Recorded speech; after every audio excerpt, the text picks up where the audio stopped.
Au sommaire de cette édition, lutte contre les décès maternels, la Société des gynécologues et obstétriciens du Burkina Faso a mené une campagne de plaidoyer pour réduire le phénomène.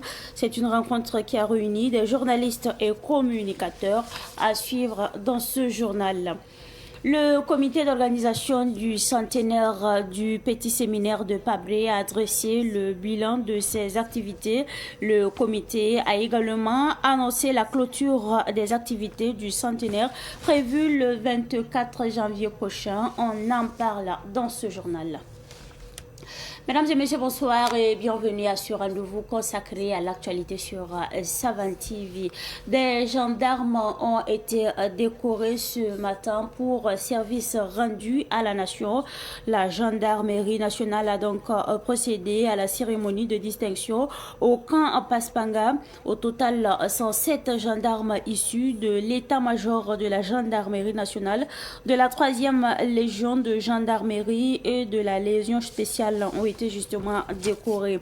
Parmi les récipiendaires figure le maréchal Koubanou Somé, un officier grièvement blessé lors d'une opération de ratissage en 2022 dans la zone de Niadiagou. Touché lors d'une embuscade, il a perdu la vue et lui du côté gauche. Et nous parlons donc lutte contre les décès maternels, lutte contre les hémorragies du postpartum au Burkina Faso. La Société des gynécologues et obstétriciens du Burkina Faso, en abrégé, SOGOB, mène une campagne de plaidoyer pour justement réduire ce phénomène cause de mortalité maternelle. Des communicateurs, journalistes et influenceurs ont donc pris part durant 2 jours à Zignaré à un atelier de plaidoyer.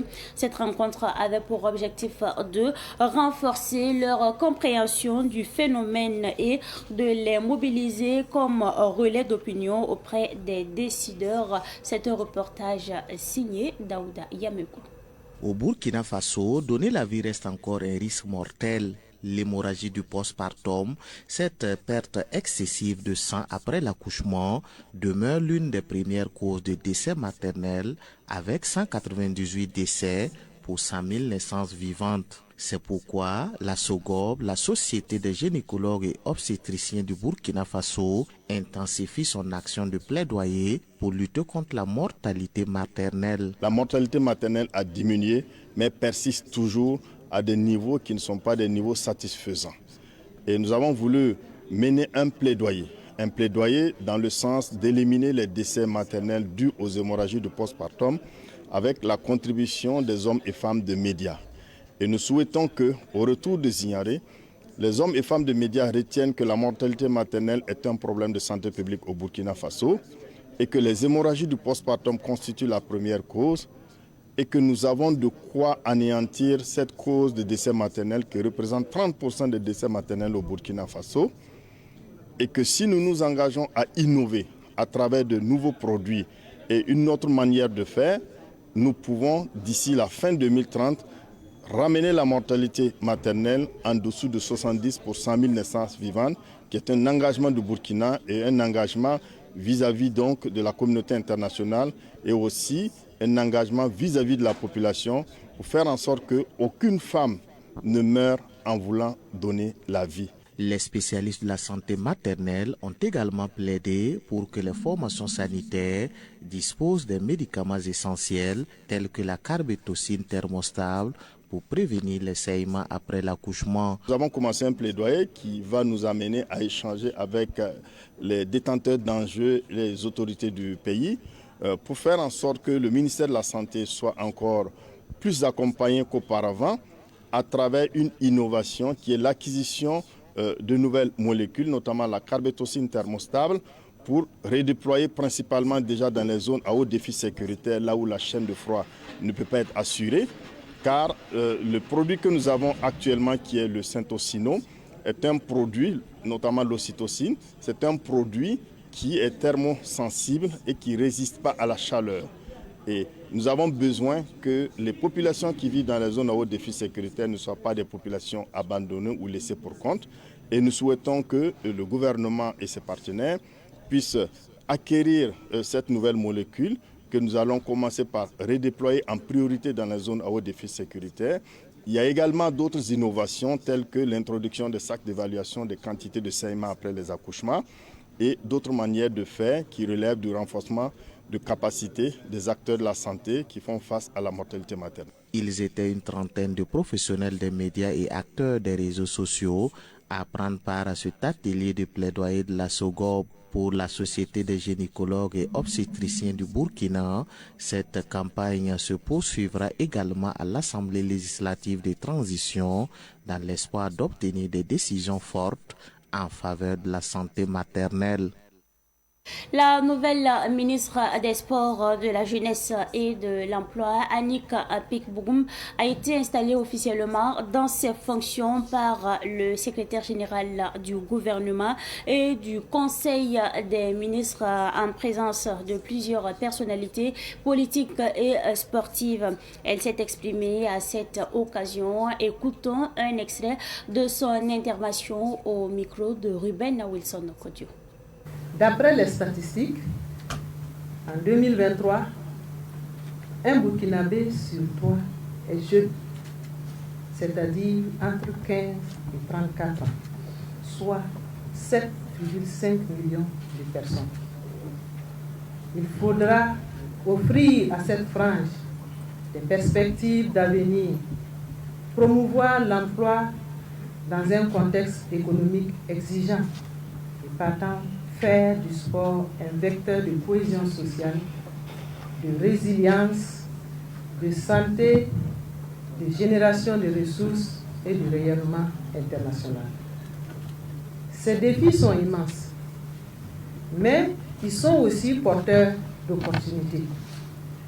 C'est pourquoi notre ténacité doit être à la hauteur de ces défis et opportunités. C'est là la source vivifiante de notre ambition. Ainsi, je m'engage donc à travailler avec détermination pour, entre autres, renforcer les infrastructures sportives et soutenir nos athlètes, faire du sport et de la jeunesse des piliers du développement national en cultivant la pratique du sport chez les jeunes et en développant une industrie sportive au Burkina Faso dans un esprit de totale inclusion. Promouvoir l'entrepreneuriat et l'innovation chez les jeunes, et développer des programmes d'insertion professionnelle adaptés aux réalités locales. Je ne serai pas seul. Cela est une certitude. Alors, chers collègues, chers collaborateurs, du ministère des Sports, de la Jeunesse et de l'Emploi, vous comprenez très bien ce que je veux dire. Des femmes du village de Daouelégué ont bénéficié d'une formation en confection de foyers améliorés 3 pierres du 29 décembre au 31 décembre. Une formation qui résulte de la collaboration entre le chef du village et l'association Tipalga de Bazega. Pour cette première phase, au total, 20 femmes sont formées pour être donc des formatrices à leur tour et surtout partager leurs connaissances avec les autres femmes du village de Daouelégué. Les précisions avec Ahmed Joël Kompaoudi.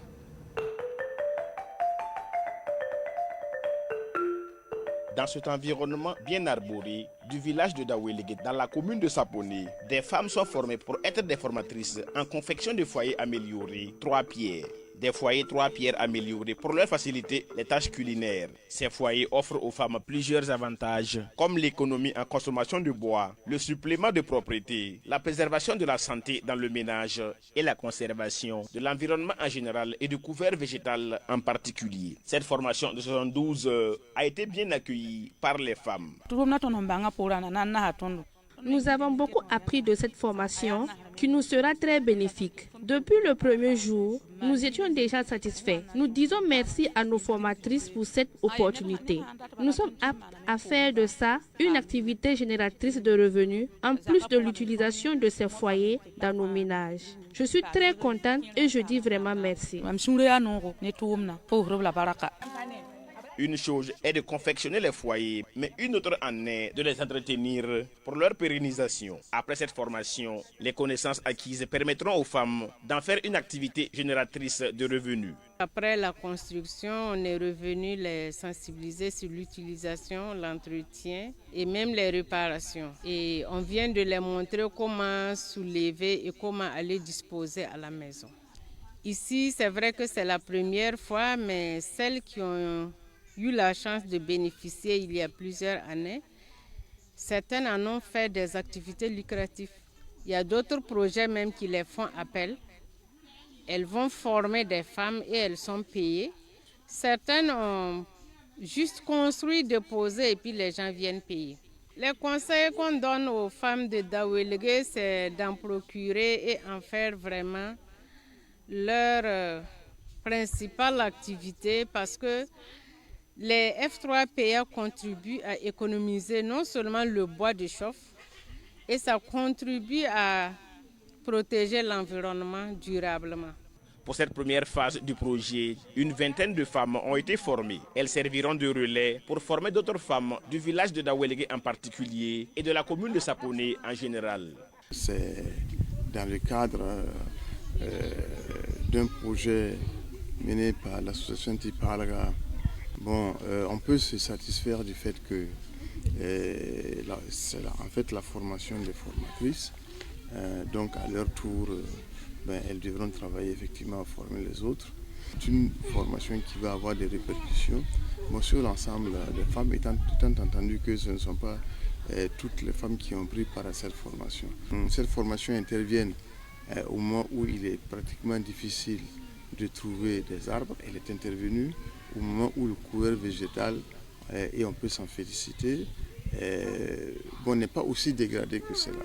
Donc, ça veut dire que ça peut aider les femmes, ça peut nous aider à ajouter aux savoirs locaux traditionnels de préservation de la nature et de l'environnement, donc des connaissances modernes qui se sont inspirées d'ailleurs de nos traditions. Le village de Daouélégué est une zone bien boisée et propre à l'agriculture et à l'élevage. Cette formation en foyer amélioré Trois-Pierres viendra encore renforcer la préservation de l'environnement dans cette localité de la commune de Saponé. Eh bien, l'actualité de ce soir est également marquée par le comité d'organisation du centenaire du petit séminaire de Pabré qui était justement en conférence de presse ce jour.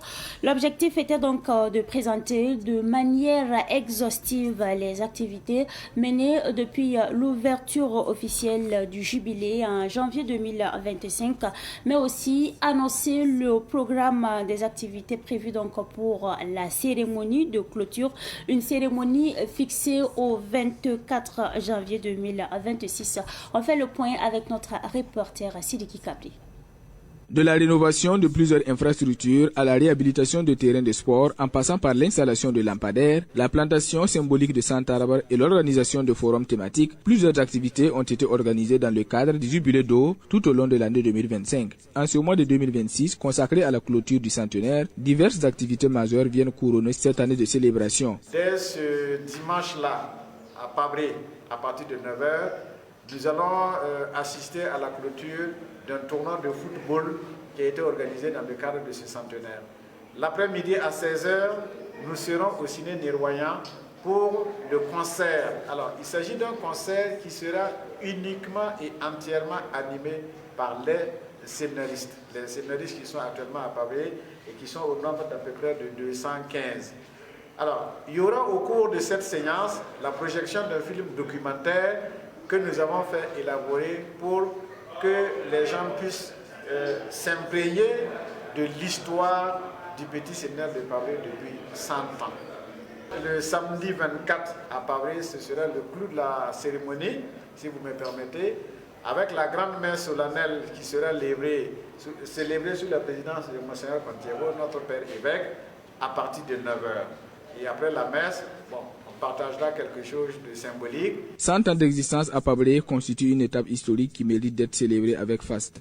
En effet, un siècle d'existence représente un long parcours qu'il convient de magnifier et de faire connaître au monde entier, tant pour l'apport pastoral que pour la contribution éducative du petit séminaire de Pabré au rayonnement de la religion catholique. Des privilégiés, parce que non seulement nous sommes des témoins, mais aussi nous sommes des acteurs de ce centenaire.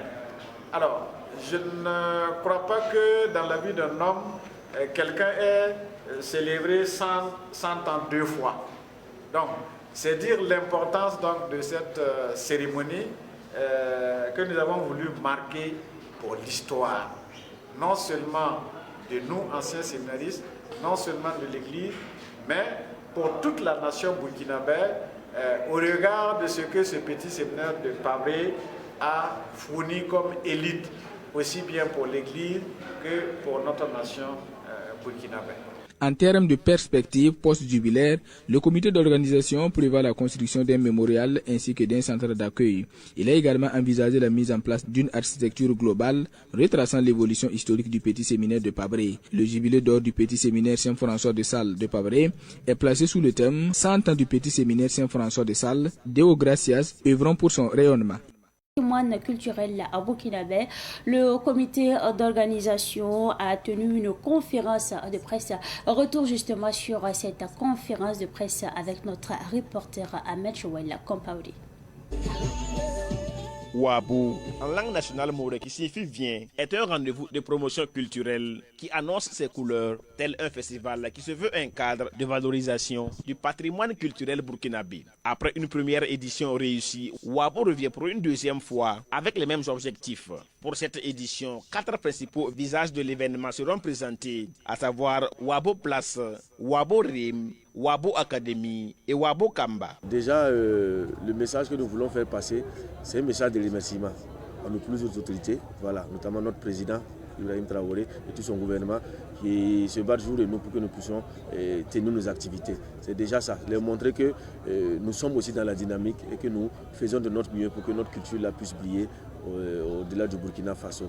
Le deuxième message, c'est un appel à partenaires, un appel à contribution à tous ceux qui peuvent nous aider, voilà, à venir nous aider pour que nous puissions tenir l'événement. Le troisième message, c'est d'informer le grand public que l'heure Wabo est là encore. Voilà. Et du 30 janvier au 1er février, on se retrouve encore au musée pour valoriser ce que nous avons de plus cher, nos valeurs. Voilà, c'est juste ces 3 messages que nous voulons passer à travers cette conférence de presse. Pour cette deuxième édition du festival Wabo, plusieurs innovations sont au rendez-vous, dont une formation des veuves des FDS tombées en AGR. Ça, c'est une des innovations majeures. Voilà, nous avons voulu le faire l'année passée, on n'a pas pu, par faute de moyens, mais Dieu a fait grâce cette année à des ONG qui nous accompagnent. Et on va tenir une formation pour des femmes veuves des FDS sur le Bogolan et le Kokodona. C'est notre contribution aussi à leur résilience. Voilà, il y a pas mal de formations qui sont tenues, mais pour cette femme-là, voici ce que nous avons prévu.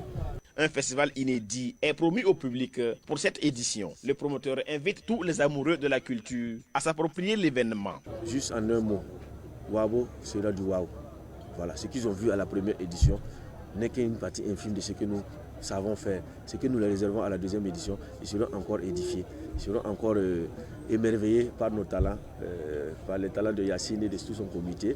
Voilà, donc nous les invitons à sortir massivement pour découvrir leur Burkina Faso, pour découvrir leur pays, les valeurs que nous avons et partager aussi ces valeurs-là pour que ça puisse arriver un peu partout dans le monde. Le festival Wabo, rendez-vous culturel, se tiendra du 30 janvier au 1er février au sein du Musée national de Ouagadougou avec un budget prévisionnel de plus de 100 millions de francs CFA. Qualité sportive à présent, le tirage au sort de la CAN féminine Maroc 2026 de football a eu lieu hier à Rabat. À l'issue donc du tirage, le Burkina Faso est logé dans le groupe B ainsi que l'Afrique du Sud, championne en titre, la Côte d'Ivoire et la Tanzanie. Présent à ce tirage, le coach national Pascal Sawadogo réagit. Il est joint au téléphone par Ruben Wilson Kodio. J'ai fait ici à Rabat le tirage au sort de la CAN Maroc 2026. Le Burkina Faso est logé dans la poule B, accompagné de l'Afrique du Sud, Côte d'Ivoire, la Tanzanie. Bon, pour nous, l'Afrique du Sud est toujours favori sur papier parce qu'elle est détentrice de la CAN 2022. Donc c'est pour dire que bon, dans la poule Burkina, Côte d'Ivoire, Tanzanie, ça reste un peu ouvert. Pour moi, c'est 50-50. Donc nous avons notre mot à dire, surtout avec l'apport de quelques professionnels ajoutés aux filles locales. Si vraiment on a bénéficié d'une bonne préparation, parce que moi-même j'ai déposé mon programme de préparation même avant même mon rapport sur le dernier tour. Vous vous rappelez qu'on a joué le dernier tour, le 28 octobre, à Lomé, on s'est qualifié là-bas. Dès mon retour là, j'ai déposé même mon programme de préparation avant même de déposer le rapport. C'est pour dire que si les autorités du ministère de la Fédération et si les autres bonnes volontés nous accompagnent financièrement et administrativement dans la préparation, parce qu'on a prévu un regroupement des filles locales à Ouaga et une préparation avec tout le monde au Maroc à partir du 23 février, soit 3 semaines avant la CAN. Si toutefois Dieu nous fait grâce et qu'on a les moyens pour faire ces préparations, je crois que les filles vont venir avec un bon niveau pour faire une bonne prestation. Surtout qu'il y a des matchs atypiques qui nous attendent, comme Burkina, Côte d'Ivoire, en dames. Ça ne serait pas facile. Mais pour nous, c'est la préparation, le suivi dans les séances et la concentration des filles. Pour nous, ça reste jouable parce que c'est une CAN qualificative à la Coupe du Monde pour peu qu'on atteigne les demi-finalistes. Et pour faire en français facile, si déjà tu te qualifies dans la phase de poule et que tu gagnes quelqu'un qui est à la Coupe du Monde, vous voyez que c'est jouable. C'est 16 équipes. Premier tour, il y a 8 qui vont rentrer, il y a 8 qui restent. Donc si on finit la phase de poule, on rentre directement dans les quarts de finale.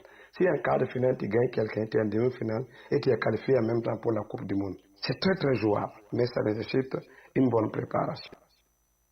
Page triste de cette édition, la légende burkinabé de la boxe Dramane Nabaloum, alias Boum Boum, s'est éteint dans la nuit d'hier à aujourd'hui.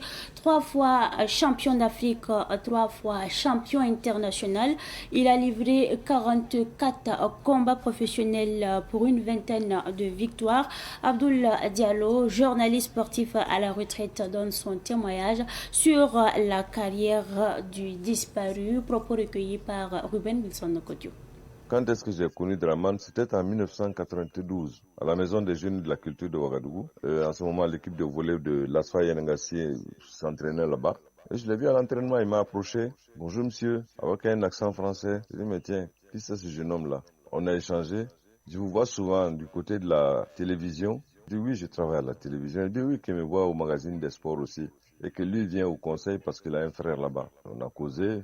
T'es boxeur, oui. Il vient d'arriver de la France où il a beaucoup travaillé. Alors, boum, boum, je l'ai vu en action. J'en ai parlé à l'époque au ministre Kilimité Yen, paix à son âme, qui est venu le voir à l'entraînement. Et c'est ainsi que Boum Boum a été pris en main par Jean-Pierre Maillet, qui l'avait déjà entraîné quand il était en catégorie cadette et junior à Abidjan. Il a préparé Boum Boum. Nous, on allait assister comme ça, avec le grand frère Roger Zami, qui le connaissait très bien. Il connaissait très bien Jean-Pierre Maillet, puisque c'est par Roger que moi aussi j'ai connu Jean-Pierre Maillet à Abidjan. Donc, c'est ainsi que Boum Boum a été préparé. Et en collaboration avec le président de la fédération d'alors, M. Patrice Tassambedo, Boum Boum a pris sa première ceinture, je crois, en 1994, où il a frappé Joe Orewa à la 6e reprise à la Maison du Peuple. Puis, il a continué à s'entraîner. Il a défendu la ceinture plusieurs fois. J'étais, si tu veux, chargé de m'occuper de lui par le directeur d'alors,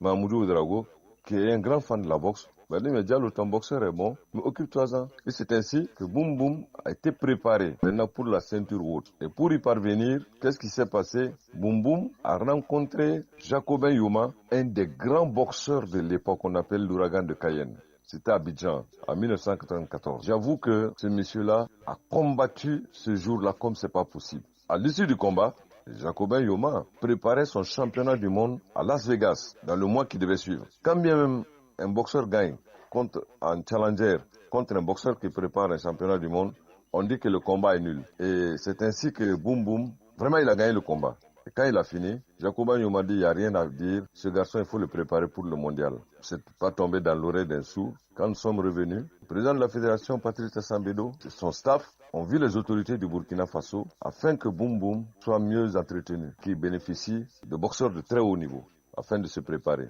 Donc les sparring partenaires sont venus du Nigeria, du Ghana, d'un peu partout. Et en 1997, Boum Boum est allé à la conquête de la ceinture internationale WBC, une ceinture, la porte d'entrée vers la grande ceinture. Et là, il a battu Nelson Medina à la 5e reprise par KO. Voilà à peu près comment il a accédé au plus haut niveau de la boxe. Il a défendu son titre une fois, deux fois, trois fois, mais il a perdu, je crois, en 2000 en Hongrie. Donc, depuis son retour, il a essayé de se relancer, mais peine perdue. Il a besoin de nous tous pour sortir de cette maladie. C'est des problèmes neurologiques. Un grand homme s'en est allé. Que la terre libre du Burkina le soit légère, c'est triste, c'est comme ça. Et sur ce décès de la légende burkinabé de la boxe, la levée du corps est prévue demain samedi 17 janvier à 11h30 au domicile familial 6 à la zone 1, suivi de l'enterrement au cimetière de Taptenga. Il y a quelque chose de plus fort que la mort, c'est la présence des absents dans la mémoire des vivants. Boum Boum a vécu utile, que son âme repose en paix, que la terre du Burkina Faso lui soit légère. C'est également tout pour cette édition. Merci à vous pour votre constante fidélité. Excellente suite de programmes en compagnie donc des programmes de la télévision des Nouvelles Idées.